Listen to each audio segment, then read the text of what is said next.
دل اور وجود اگر تھک بھی جائے تو بھی ہاتھ اٹھاؤ اور اللہ کو یقین دلا دو کہ اس کے سوا تمہارا کوئی مددگار نہیں، کوئی نہیں جو تمہیں اس مشکل وقت سے نکال سکے۔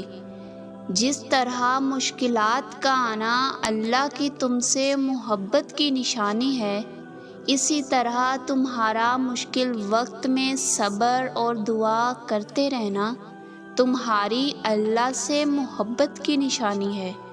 اللہ قرآن میں فرماتا ہے کہ صبر کرنے والوں کو ان کے صبر کا اجر بے حساب دیا جائے گا۔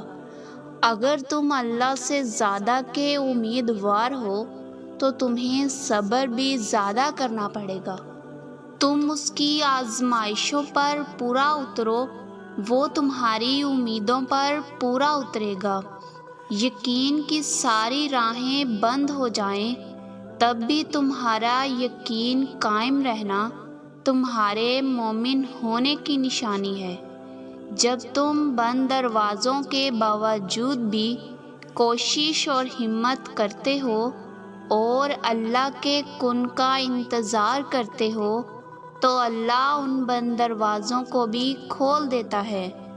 جب تمہیں سارے دروازے بند نظر آئیں تو حضرت یوسف علیہ السلام کی اس بات کو یاد کر لینا کہ ان کو سارے دروازے بند نظر آ رہے تھے، لیکن آپ نے پھر بھی ہمت نہیں ہاری، ایک ایک کر کے تمام دروازوں کی طرف بڑھے اور پھر سارے دروازے کھلتے گئے۔ جب تمہیں بھی ایسا محسوس ہونے لگے تو یاد رکھنا کہ تمہارا اور یوسف کا اللہ ایک ہی ہے۔ دلوں کو راضی کر دینا، حالات بدل دینا، لا حاصل چیزوں کو تم سے ملوا دینا اس ذات کے لیے ذرا بھی مشکل نہیں۔ بس معجزے تو یقین اور صبر والوں کے لیے ہوتے ہیں۔ معجزہ تو اللہ تب کرتا ہے جب بے یقینی کے وسوسے تمہیں چاروں طرف سے گھیر لیں، مگر تم ان وسوسوں کو نظر انداز کر کے جب اپنے اللہ پر یقین رکھتے ہو، اللہ تب تمہارے یقین کی لاج رکھتے ہوئے سارے وسوسوں کو مٹا کر تمہیں تمہاری چاہت سے ملوا دیتا ہے۔ معجزہ تو ان کے لیے ہوتا ہے جو معجزہ ہونے کا یقین رکھتے ہیں، جو اللہ کے کن پر یقین رکھتے ہیں۔ تم سوچتے ہو کہ حالات ناساز ہو رہے ہیں، چیزیں تمہارے مطابق نہیں ہو رہی اور تم تھک چکے ہو، مگر تم بس اتنا یاد رکھنا کہ جو اللہ ہے وہ ایک لمحے میں تمہاری اس حالت کو بدلنے پر قادر ہے۔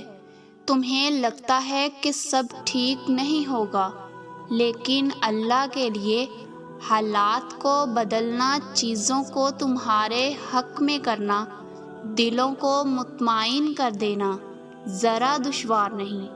جس لمحے میں تم ابھی سانس لے رہے ہو، تمہاری اگلی سانس آنے سے پہلے وہ حالات کو بدلنے پر قادر ہے۔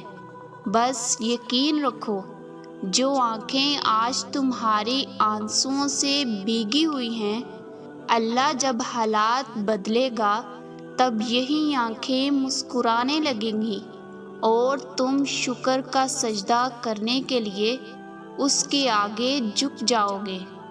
اللہ سے دعا ہے کہ جب تمہاری آنکھ میں اگلی بار آنسو آئیں تو وہ خوشی کے آنسو ہوں۔ آمین۔